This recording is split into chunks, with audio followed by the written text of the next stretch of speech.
Boa noite, queridos. Nós vamos ler a palavra de Deus nesse momento para a nossa meditação. Quero te convidar, por gentileza, a abrir sua Bíblia no livro de Números, no capítulo 12. Nós vamos ler todo esse capítulo e nos próximos minutos nós vamos meditar acerca do que a palavra de Deus tem a nos dizer nessa noite, através desse texto. Então, por gentileza, vá lá no livro de Números, no capítulo 12. Nós estaremos falando nessa noite sobre o seguinte tema: a soberania de Deus diante das crises familiares. Nós vamos observar esse texto, ver como no plano redentivo de Deus, na sua soberania, mesmo em meio às crises que as nossas famílias enfrentam, ainda assim o nosso Deus continua soberano, ainda assim o nosso Deus continua governando toda a história, e nós vamos ver isso nesse capítulo 12. Então, se você já encontrou, por gentileza, leia comigo. Eu vou ler na nova versão Almeida, atualizada, a NAA, e o texto diz o seguinte, a partir do verso 1. Miriam e Arão falaram contra Moisés por causa da mulher cuxita que este havia tomado, pois ele tinha tomado uma mulher cuxita, e disseram: será que o Senhor falou somente por meio de Moisés? Será que não falou também por meio de nós? E o Senhor ouviu o que eles disseram. Moisés era um homem muito manso, mais do que qualquer outro sobre a terra. Imediatamente, o Senhor disse a Moisés, a Arão e a Miriam: vocês três dirijam-se à tenda do encontro. E os três foram até lá. Então, o Senhor desceu na coluna de nuvem e se pôs à porta da tenda. Depois, chamou Arão e Miriam, e eles se apresentaram. Então o Senhor disse: ouçam agora as minhas palavras. Se entre vocês há um profeta, eu, o Senhor, em visão me faço conhecer a ele, ou falo com ele em sonhos. Não é assim com meu servo Moisés, que é fiel em toda a minha casa. Falo com ele face a face, claramente e não por enigmas, pois ele vê a forma do Senhor. Como pois vocês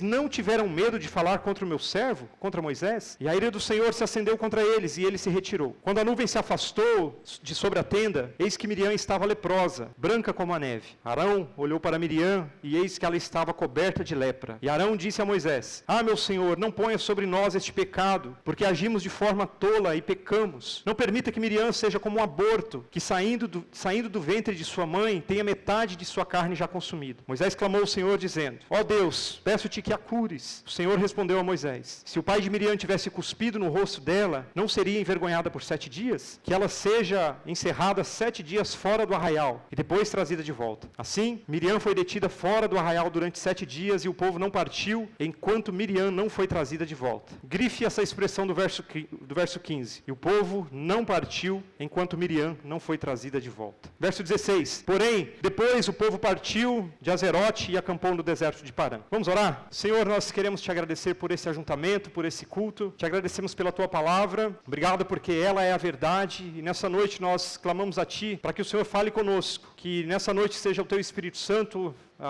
agindo nos nossos corações, trabalhando em nós, que não seja a opinião de um mero mortal, que não seja nada além da tua voz nessa noite, Pai. Nós possamos ser alimentados, confrontados, que nós possamos ser também nessa noite encorajados, exortados pela tua palavra. No nome de Jesus que nós oramos e suplicamos. Amém, Senhor. Amém. Nesse texto que nós acabamos de ler, ele conta a história de uma família comum como a minha família, como a sua família. E o Chesterton, ele disse certa vez algo sobre isso. Ele disse que a coisa mais extraordinária do mundo é um homem comum, uma mulher comum e os seus filhos comuns. Coisa mais extraordinária. Uma mulher comum, um homem comum e os seus filhos comuns. Nós vivemos, como nós já ouvimos nessa noite, numa era em que parece que cada vez mais a família tem sido atacada, bombardeada, e aquilo que é o comum parece já não ser mais suficiente ou bastante. E aqui nesse texto nós temos exatamente uma família extraordinariamente comum. Nós vemos no verso 1, eu quero te pedir por gentileza para que não feche a sua Bíblia, mantenha ela aberta nos próximos minutos. Nós vemos aqui no verso 1 que o texto fala de alguns nomes, e nós vamos tentar entender quem são essas pessoas. Por exemplo, no verso 1, quando diz de Miriam e Arão, vai dizer que eles falaram contra Moisés. E quem era Miriam e quem era Arão? Aqui nós temos Arão e Joquebede, que eram os pais desses personagens que é narrado aqui no verso 1. Miriam, Arão e Moisés eram 3 irmãos, tá? 3 irmãos. E esses 3 irmãos aqui, eles tinham, cada um dentro do sistema espiritual daquela época, eles tinham funções importantes dentro daquele contexto. Miriam era uma profetisa, uma grande profetisa. Arão era o primeiro sumo sacerdote. Aliás, foi o primeiro sumo sacerdote. E Moisés, talvez o mais conhecido de todos, foi um grande líder, talvez a exceção do Senhor Jesus Cristo, no seu tempo no Antigo Testamento, o mais influente, talvez um dos mais importantes. Então nós temos aqui, de início, nós chegamos a uma conclusão muito simples. O ventre de Joquebede foi um ventre abençoadíssimo. 3 pessoas extremamente fiéis, firmes ao Senhor, trabalhando em favor do reino. Então, um ventre abençoado. E eu não sei, irmão, se você já teve a experiência, você que é pai e mãe, está aqui nessa noite, não sei se você já ouviu a expressão, fulano é o pai do ano. Já ouviu alguém dizer, fulano é o pai do ano? Ou talvez você já tenha ido numa reunião escolar dos seus filhos, e aí ao chegar nessa reunião escolar com algum tipo de expectativa, ou não, talvez receber elogios dos filhos, seus filhos serem elogiados. É bom, não é, irmãos? A gente na reunião escolar, chega lá o professor só trazer coisas boas acerca dos nossos filhos. Quase um sonho isso, né? É bom quando isso acontece. A gente gosta, né, de ouvir esses elogios, e é bem verdade que talvez quando a gente ouve esses elogios, né, na escola, por exemplo, acerca dos nossos filhos, obviamente a gente tem que chegar numa conclusão simples, né? Puxaram a mãe, não é verdade? Puxaram a mãe, então estão recebendo elogios. Mas também é verdade, irmãos, que nós nos preocupamos com o futuro dos nossos filhos, né? Quem nunca se perguntou, qual pai, qual mãe que nunca se perguntou se, por exemplo, se os filhos vão dar certo na vida? A gente fica preocupado com isso, né? A gente investe na educação dos nossos filhos, a gente tenta, se esforça de alguma forma, tenta acompanhá-los para que eles vão bem na escola, para que eles cresçam também na fé, para que eles conheçam a Jesus, a gente investe na vida deles. E talvez, se nessa época desse texto que nós lemos, se tivessem as revistas famosas que talvez nós conhecemos hoje, ou talvez as redes sociais, Arão e Joquebede, certamente eles seriam considerados não os pais do ano, mas talvez os pais do século, pelo que os seus filhos se tornaram. A mãe considerada talvez um ventre de ouro. Mas aqui quando nós lemos esse texto, nós temos aqui esses 3 irmãos no verso 1, Moisés, Arão e Miriam. Como eu disse, o Moisés, o líder mais dinâmico, Arão, o primeiro sumo sacerdote, Miriam, a grande profetisa. Nós chegamos à conclusão muito simples de que esses pais, eles são pais maravilhosos. Instruíram bem os seus filhos, né? Que bênção. Os filhos deram certo na vida. 3 filhos de sucesso. E talvez quando alguém chegasse para Arão e perguntasse sobre os seus filhos, alguém chegasse e perguntasse, Arão, me fala um pouquinho sobre os seus filhos. Talvez ele olhasse e falasse assim, olha, eu tenho um filho, um dos meus filhos, o mais novo, aquele menino é uma bênção. Tudo que Deus está fazendo no mundo passa por meio das mãos desse menino. É uma bênção, meu filho mais novo, Moisés. Mas lá também tem um outro menino, o do meio, o Arão. Esse menino também é uma bênção. É um sumo sacerdote, é alguém com intimidade com Deus, é alguém que anda com Deus, é alguém que ele e Deus são assim, são íntimos. Mas também tem a minha menininha, que é a primeira, é a mais velha. Essa menina é uma bênção, é uma grande profetisa. Talvez eles tivessem orgulho de falar dos seus filhos. Mas quando nós lemos a conclusão, ou o desenrolar desse primeiro verso, a conclusão que nós chegamos também é muito simples, que essa é uma família extremamente comum. Talvez, na nossa concepção, no âmago de ter uma família perfeita, nós idealizamos padrões que talvez a gente é tentado a colocar comparação acerca dos nossos filhos com o filho de outros.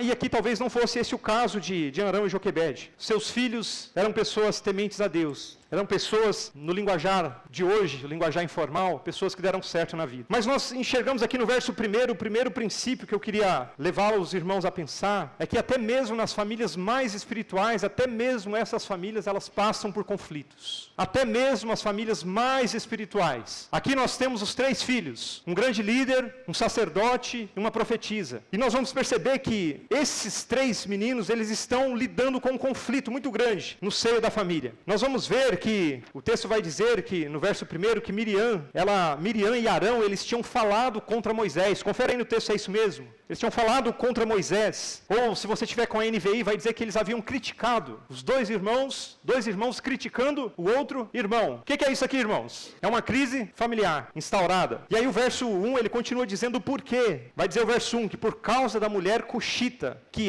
ou seja, Moisés havia tomado. Essa ideia de uma mulher cuxita poderia ser aqui uma mulher etíope. E nós não sabemos ao certo se esse texto está falando de Zípora. É bem provável que que sim, que estivesse falando de Zípora. Em algumas outras passagens, por exemplo, em Abacuque, é descrito, por exemplo, uma pessoa que é de nacionalidade etíope, que também era midianita. Então, possivelmente, Zípora, que era midianita, pudesse ser ela que estivesse sendo dito aqui nesse texto. Essa é uma possibilidade. Mas o fato é que Miriam e Moisés, eles estão criticando, essa expressão que é dito aqui nesse texto, é uma ideia é uma palavra que traz uma ideia de humilhação, irmãos. Preste atenção no que está dizendo o texto. Quando está dizendo que eles falaram contra Moisés, ou que eles criticaram Moisés, a ideia dessa palavra aqui seria mais ou menos assim, colocar abaixo de zero. Você já participou, irmãos, ou já presenciou alguma discussão em família, que o outro começa a falar alguma coisa, ou talvez você em algum momento tenha perdido a estribeira, digamos assim, e tenha falado coisas que não deveria para ferir a honra de outra pessoa? É mais ou menos isso que está acontecendo aqui. Eles começaram a falar contra Moisés a ponto de querer ferir o seu caráter, mas como Moisés, o texto vai dizer que ele era um homem fiel, e eles não encontraram, portanto, motivo para criticá-lo, começaram a criticar a sua esposa, por causa da mulher cuxita. Começaram a criticar a esposa. Então, quando eu olho para esse texto, irmãos, eu tenho dois sentimentos. O primeiro é de uma alegria,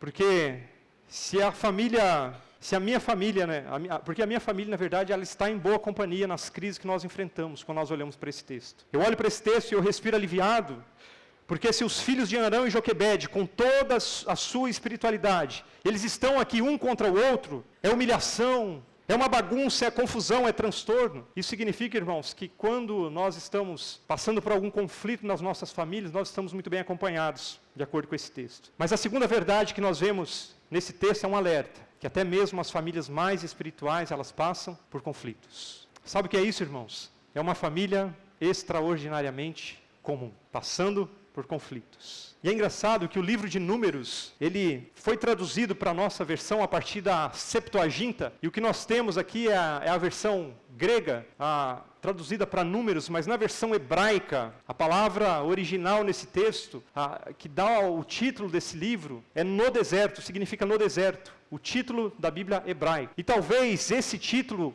explicaria melhor o que acontece em todo o livro de Números. O povo de Deus está caminhando no deserto. A família espiritual do capítulo 11 está no deserto, enfrentando uma crise no deserto. E o versículo 2, quando nós continuamos a ler o texto, acompanhem, por gentileza, no verso 2. No verso 2 é dito o seguinte: e disseram, será que o Senhor falou somente por meio de Moisés? Será que não falou também por meio de nós? Veja que aqui agora está aparecendo o motivo real da discussão. No verso 1, nós temos o motivo, digamos assim, a cortina de fumaça. Eles dizem que eles estão brigando com Moisés por causa da mulher cuxita.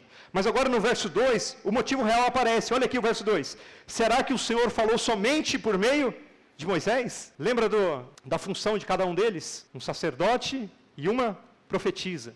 Aí eles estão falando assim, Moisés, você é mais importante do que nós, em outras palavras? Será que Deus só fala por meio de vocês? Ele não fala também por meio de nós? Eles estão criticando Moisés. Os motivos verdadeiros dessa confusão estão aparecendo aqui no verso 2. Será que também não falou também por meio de nós? Agora, grife essa expressão aí no final do verso 2. E o Senhor fez o que, irmãos? Está aí na sua Bíblia? E o Senhor ouviu o que eles disseram. Esse é o segundo princípio que nós aprendemos nessa noite. Deus está atento ao que é dito em nossos lares, irmãos. Deus está atento a tudo que é dito nos nossos lares. Perceba que a crítica, o motivo que está por trás disso, são duas coisas que nós veremos mais adiante.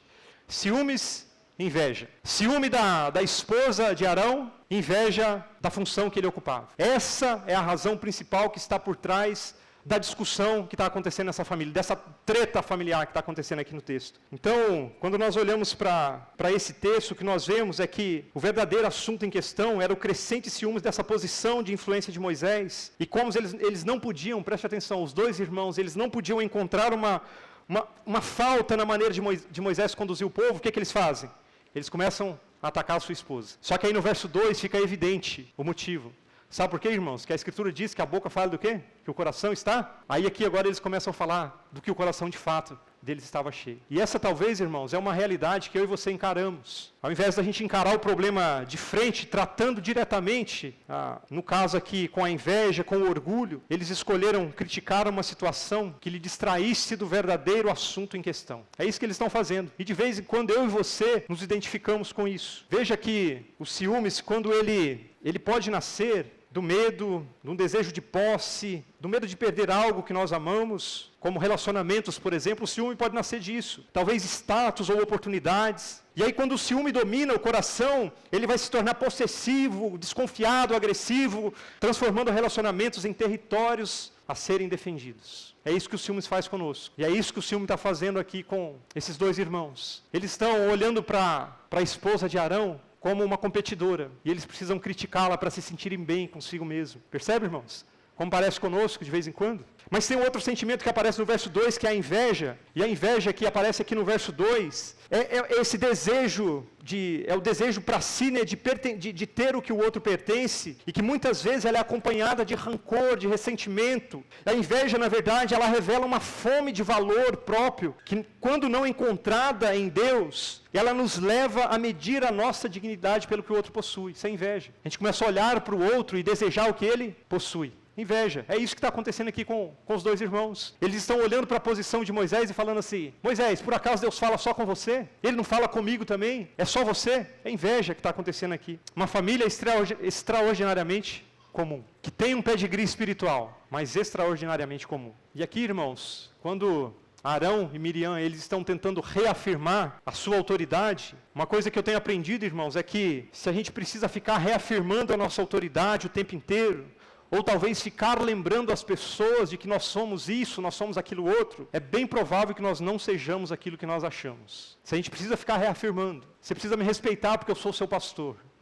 Se alguém precisar ficar te lembrando disso, se eu precisar ficar te lembrando disso, é bem provável que eu não seja o seu pastor. Se algum líder precisa ficar te lembrando o tempo inteiro que ele é o seu líder, muito provavelmente ele não é o seu líder. É isso que está acontecendo com Arão e Miriam. Eles estão olhando para Moisés, desejando talvez ser um líder como ele fosse, mas nós vamos ver mais adiante que por tal motivação por trás do seu coração, eles foram rejeitados por Deus, foram reprovados por Deus, ou tratados por Deus primeiramente. Mas vamos continuar o nosso texto, e nós vamos ver que esse princípio, que é dito no final do verso 2, que o Senhor estava atento a tudo que eles estavam dizendo. Isso é um alerta para nós, irmãos, porque nós precisamos entender que as conversas que nós travamos dentro das nossas casas, Deus está ouvindo.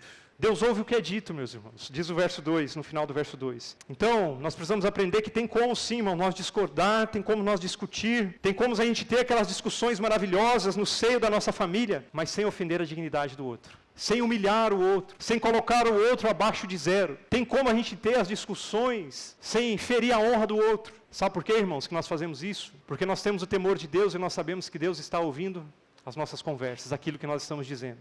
Em outras palavras, irmãos, Deus ouve a maneira como eu me dirijo à minha esposa. Deus ouve, esposa, a maneira como você se dirige ao seu marido. Filho, Deus ouve a maneira como você se dirige ao seu pai. Os ouvidos do Senhor estão atentos a tudo quanto é dito no seio da nossa família. Irmãos, eu tenho observado na Escritura que existem dois tipos de família. As que têm conflito e as que já morreram. Dois tipos de família basicamente existem. E quando nós observamos na Escritura, por exemplo, a família de Jacó, nós vemos que essa é uma família que tem conflitos. Os dois irmãos, Jacó e Esaú, os filhos de Isaac, lembra que aqueles irmãos, eles passam muito tempo brigados um com o outro, a ponto de Jacó, ele fugir, ele ficar muito tempo longe do seu irmão, porque o seu irmão já havia verbalizado, diz o texto, que ele mataria o seu irmão assim que ele tivesse uma oportunidade. Então Jacó foge, fica muito tempo longe do seu irmão, mas chega um momento, irmãos, que ele volta para reconciliar com seu irmão. E você conhece a história, ele volta meio que com medo, com receio. Ele manda primeiro ir algumas pessoas à frente, para meio que medir a temperatura do irmão, ver como que estava, se aquela ira ainda estava acesa no coração do irmão.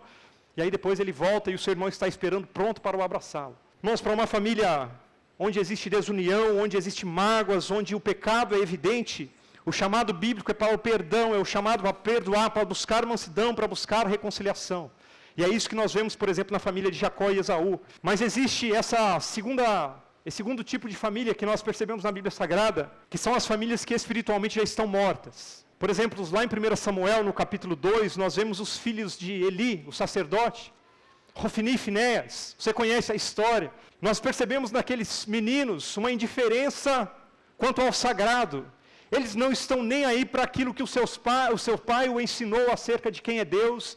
São meninos que viraram as costas para Deus e estão vivendo a sua vida para si mesmo, indiferente, descompromissado, falta de fé no coração.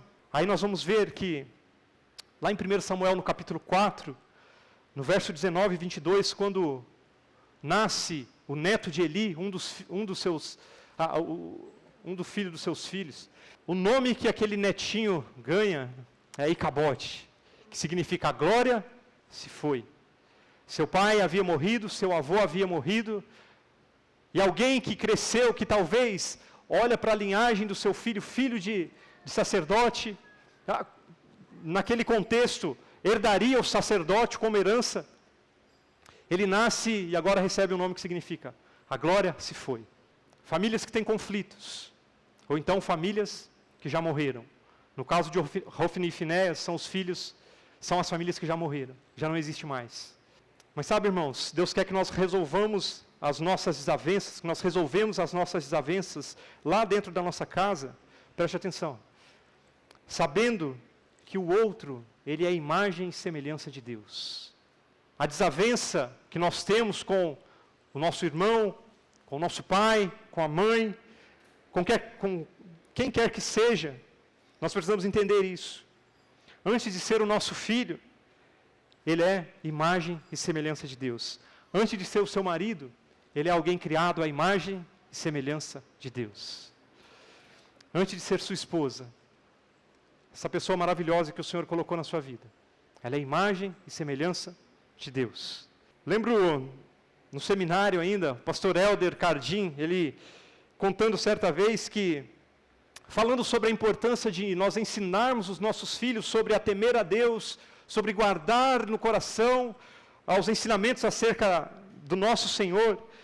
E ele conta que seu filho de mais ou menos de 9 anos de idade, foi lhe pedir para comprar algo, e ele estava, num dia que ele não estava muito bem, ele estava bastante mal-humorado, e aí quando o filho chega para conversar com ele, para pedir para ele comprar um negócio lá, ele já vira para o seu filho, dá uma bronca no seu filho, é bem rude com ele, bem grosso, e aí o menino fica chateado, sai, e aí um tempo depois ele abre o coração para a mãe, o menino abre o coração para a mãe, fala, mãe, eu fui falar com meu pai, pedi para ele tal coisa, e meu pai me tratou com uma grosseria, ele foi arrogante comigo, 9 anos de idade. Aí a mãe pegou, escutou o filho, e ao invés de passar a mão na cabeça dele, ela falou assim, filho, vai lá e fala isso com seu pai, trata com ele. Vai lá, conversa com ele. E aí o menino criou coragem e foi lá falar com o pai.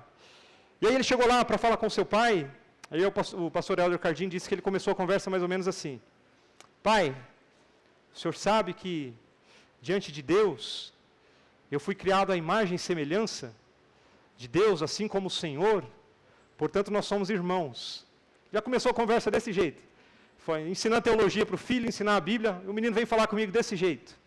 E ele falou que o menino começou a falar e deu uma aula para ele sobre o que é ser feita a imagem e semelhança de Deus, para chegar no ponto de que a maneira como ele havia o tratado não era a maneira encontrada nas Escrituras.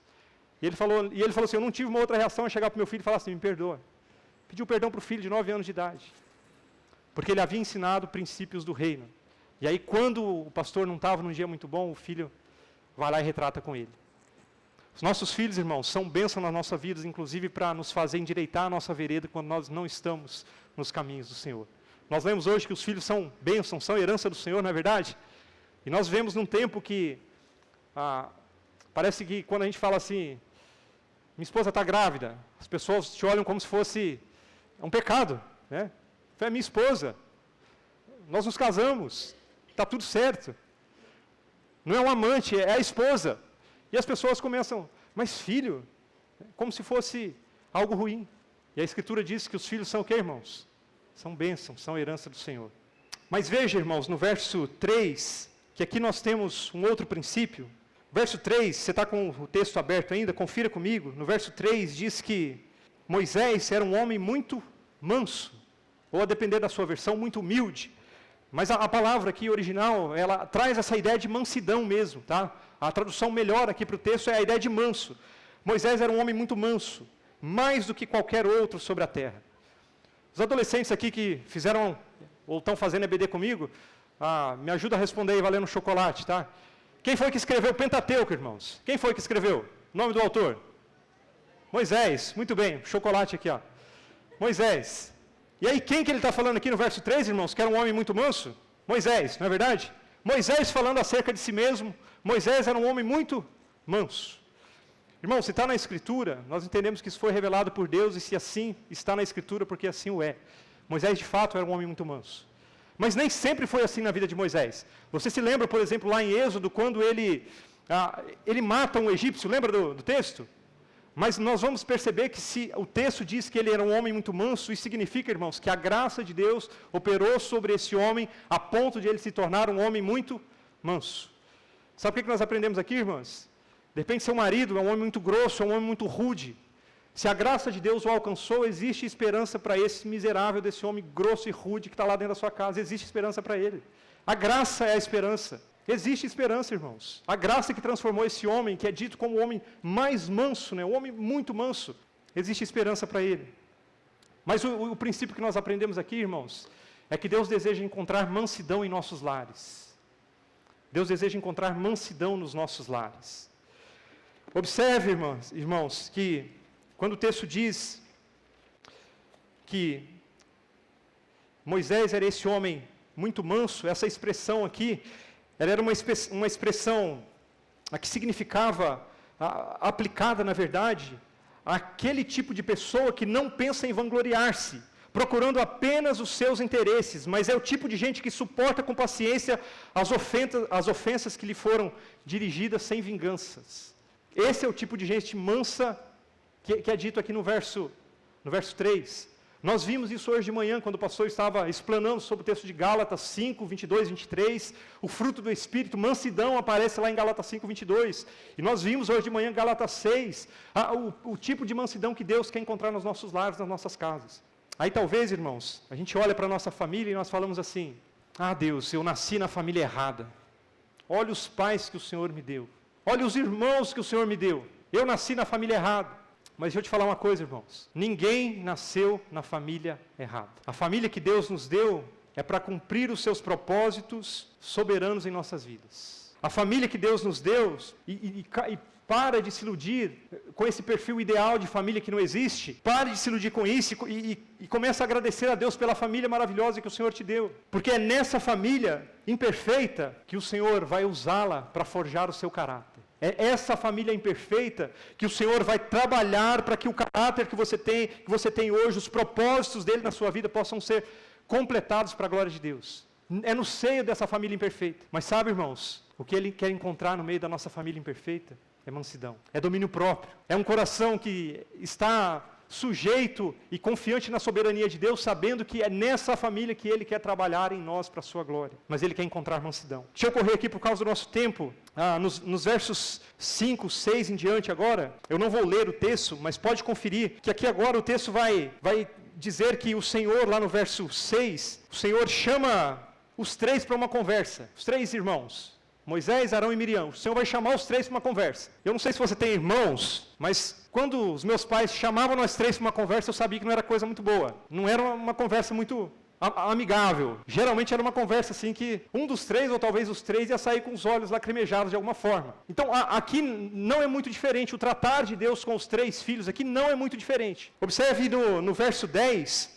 que aqui no verso 10, após o Senhor ter no verso 9, após o Senhor ter essa conversa com os três, o texto vai dizer assim, que a ira do Senhor se acendeu contra eles. Eles aqui, entenda, os dois, Arão e Miriam, os dois mais velhos, tá? O Senhor poupou o mais novo, bênção, lá em casa eu sou o caçula, né? Isso é uma bênção, Deus poupou o caçula aqui, nessa situação. Mas ele dá uma dura nos três ali, e aí no verso 10 agora, o texto vai dizer assim que quando a nuvem, que a presença do Senhor estava ali, quando ela se retirou sobre a tenda, Miriam estava leprosa, branca como a neve, diz o texto. Veja aí no verso 10. E aqui, irmãos, nós encontramos o quarto princípio dessa noite, é que tragédias podem colocar as coisas no lugar. E aqui, irmãos, eu não tenho prazer nenhum de pregar isso que eu estou falando aqui agora. Não sinto prazer nenhum, porque essas palavras, elas doem em mim quando eu imagino que algum tipo de tragédia pode fazer com que as crises que nós temos na minha família, talvez ela possa chegar para que o meu coração possa novamente ser realinhado com o coração de Deus. É o que está acontecendo aqui no verso 10.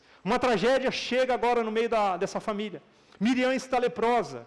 E aqui nós temos um divisor de água nesse texto que nós lemos. Até o verso 10, sabe o que está acontecendo, irmãos? Está todo mundo com saúde. E aí sabe o que está acontecendo? Treta, briga. Os 3 irmãos, um brigando contra o outro, um falando mal do outro. Mas agora no verso 10 chega uma doença. E aqui tem um divisor de águas. Porque as tragédias podem colocar as coisas no lugar. Às vezes, irmãos, as tragédias que assolam a nossa família, às vezes são providência da graça maravilhosa de Deus para que o nosso coração se aprume em direção ao que o Senhor tem a nos dizer, em relação ao que o Senhor tem para a nossa família. E que talvez nós estejamos fora desse propósito. E aí o Senhor nos lembra por meio dessa providência, por meio dessa graça que muitas vezes nos faz chorar, por muitas vezes faz com que nós acordemos 3 horas da manhã para ir orar, e eu não conheço ninguém, irmãos, que levanta 3 horas da manhã para orar quando as coisas estão tudo bem. Não conheço ninguém que se levanta 3 horas da manhã, e o segredo não está no horário, tá, irmãos? O segredo está em buscar intimidade com Deus. Pode ser meio-dia, pode ser 9h38, pode ser a hora que for. Mas eu não conheço ninguém, irmãos, que busca intimidade com o Senhor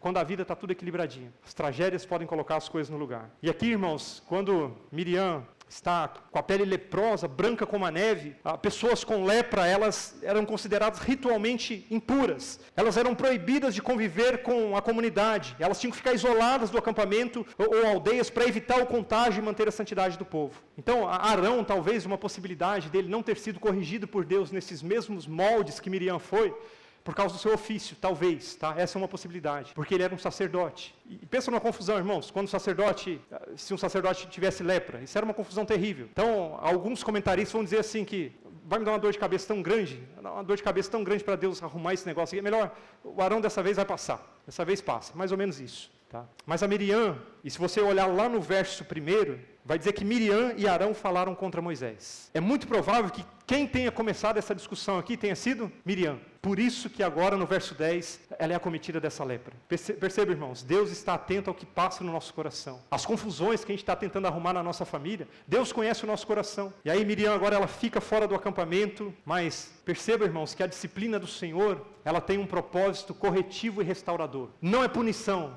é restauração. Isso é graça, irmãos.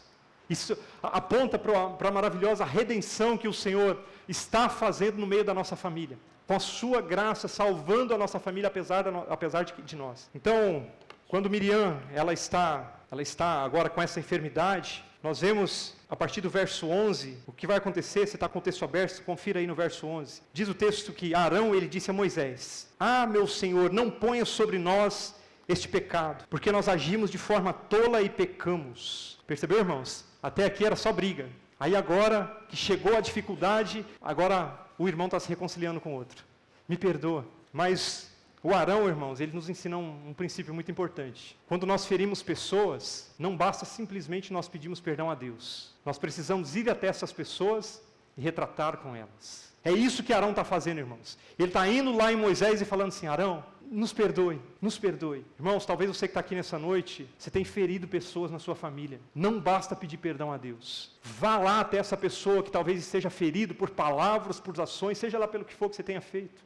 Retrate com essa pessoa. Diga a ela que você está arrependido, que você de fato se arrependeu e que você quer caminhar com ela. Peça perdão. Sabe por quê, irmãos? Esse é o 5º e último princípio que nós vemos nesse texto. Porque Deus deseja que nós sejamos instrumentos da redenção em nossos lares. Amém? O propósito de Deus é que nós sejamos esse instrumento da redenção nas nossas famílias, nos nossos lares. Que não seja, meus irmãos, a inveja, os ciúmes, o orgulho, a arrogância, a falta de perdão, que não seja nada disso que nos impeça de sermos os instrumentos da redenção na nossa família. Que não seja, irmãos, o nosso coração arrogante, que não seja a nossa posição social, que não seja o nosso ego inflado, que vai fazer com que nós ficamos na nossa posição de conforto, achando que está tudo bem, ou que nos leve, de repente, para uma posição de autojustificação e nós ficamos confortáveis, porque eu só falei isso porque primeiro meu irmão fez tal coisa comigo. Sabe, irmão, briga de irmãos? Quando o pai vem corrigir, a gente fala assim: mas foi ele que começou, foi ela que começou. A gente precisa parar com isso, irmãos. Nós somos agentes da redenção.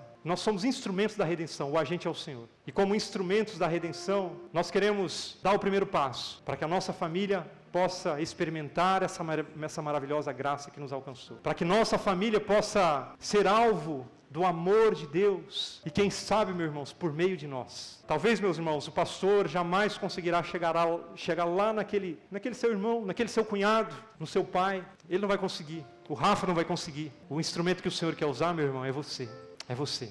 E na autoridade do nome de Jesus, nessa noite, meu irmão, nós saímos daqui com o nosso coração convicto de que nós não seremos daqueles que esperarão talvez que uma tragédia chegue na nossa família para que nós busquemos nos reconciliar com os nossos familiares. Nessa noite, irmãos, nós não seremos aqueles que esperaremos o dia mau chegar na nossa família para que nós busquemos reconciliar com os nossos. Pelo poder de Deus, nessa noite saiamos daqui com essa decisão no nosso coração, de nos reconciliar, de nos pedir perdão, porque nós somos o povo da reconciliação, nós somos o povo do perdão, nós somos o povo que fomos perdoados, nós somos redimidos da nossa vã maneira de viver, nós somos justificados, e por causa dessa graça que nos alcançou, agora nós queremos compartilhar isso, a começar com os nossos familiares, porque diz Tiago que se alguém diz que ama a Deus, mas ele não ama os seus, os da fé, os da sua família, ele negou a sua fé. Irmãos, e pensa num lugar difícil da gente testemunhar a nossa fé, é na nossa família, porque a gente não consegue fingir, não é verdade, irmãos? As pessoas de fora a gente até consegue, a gente consegue enganar o pastor, a gente chega na coinonia com uma máscara de crente, a gente já caminha na fé por muito tempo, a gente aprendeu algumas coisas, mas o nosso cônjuge a gente não consegue, ele sabe das nossas falhas, os nossos filhos, irmãos, ele sabe dos nossos erros, das nossas contradições, sabe o que o Senhor quer, irmãos? Que nós vivamos uma fé coerente com aquilo que nós professamos com os nossos lábios, em graça, em perdão e arrependimento para a sua glória. Pela autoridade do nome de Deus nessa noite, irmãos, que nós não sejamos como aquelas famílias que só se encontram num saguão de um hospital, por exemplo. Que a nossa família, em nome de Jesus, não seja daquelas que se encontram só lá no Campo Santo, ou talvez no Natal, uma vez por ano, e fica cada um no seu canto. Não, irmãos, que a gente não espere uma tragédia chegar para a gente voltar a se abraçar, que a gente não espere uma tragédia chegar para a gente voltar a se amar, a se perdoar, a voltar a sorrir, que a gente não espere isso, irmãos, mas que na nossa família possa ter perdão, reconciliação, arrependimento genuíno, para a glória de Deus. Será que nós podemos orar isso nessa noite? Porque a nossa família, ela é uma bênção. Nossa família, ela nos foi dada por Deus. E nós queremos que a nossa família, ela seja também, enquanto nós vivemos, apesar das suas imperfeições, uma família que seja um testemunho vivo da graça maravilhosa de Deus. Quero te convidar, meu irmão, feche os seus olhos, fale com o Senhor, agradeça a Deus. Porque o verso 15 que nós lemos diz assim, que o povo não partiu enquanto Miriam não foi trazida de volta. Que nós, enquanto os nossos não forem trazidos de volta ao aprisco do Senhor, que nós não cansemos de orar por eles. Que talvez, meu irmão, o seu filho que está aqui nessa noite, ele tem virado as costas para Deus, mas que nós não cessemos, irmãos, de orar por eles, enquanto nós não o vermos de volta ao aprisco de Deus. O povo não partiu enquanto Miriam não foi trazida de volta, porque a nossa família nós esperamos. Família é o único lugar que a gente espera mudança, a gente espera trabalhar de Deus. Nós pedimos ao Senhor, Deus, para que assim seja na nossa vida, nas nossas famílias, para a Tua glória, Senhor. Nós pedimos ao Senhor para que nessa noite nós saiamos daqui, mesmo sabendo que a nossa família é uma família comum, é uma família imperfeita, que foi afetada pelo pecado, mas a nossa família está experimentando o trabalhar do Senhor, a graça do Senhor, e nós confiamos que se o Senhor nos transformou, o Senhor tem poder para transformar qualquer um dos nossos familiares. O Senhor tem poder para transformar os nossos filhos. O Senhor tem poder para transformar a nossa esposa, o nosso marido, nossos pais. O Senhor tem poder. E nós confiamos nisso. E nessa noite nós queremos sair daqui, Senhor, fazendo um compromisso contigo, de que nós não cessaremos de orar pelos nossos enquanto nós não os vermos rendidos ao Senhor. Que nessa noite nós possamos fazer esse compromisso contigo. Para a Tua glória, Senhor, que nós sejamos esses instrumentos da redenção na nossa família, para a Tua glória. Nós possamos nos lembrar, Senhor, que os Teus ouvidos estão atentos a tudo que nós falamos na nossa casa. Nós possamos nos lembrar, Senhor, que o Senhor quer encontrar mansidão nas nossas casas. Ajude a nos lembrar, Senhor, que o Senhor nos convida nessa noite para viver uma vida de perdão, de reconciliação. E que nessa noite nós queremos fazer um compromisso com o Senhor, de que nós não queremos esperar que nenhuma repreensão do Senhor chegue na nossa família, para que depois nós venhamos nos reconciliar. Não, Senhor. Nós queremos fazer isso porque nós Te amamos, e nós amamos os nossos. Para a Tua glória nós pedimos isso, Senhor, no nome que é sobre todo nome, o nome de Jesus. Amém e amém.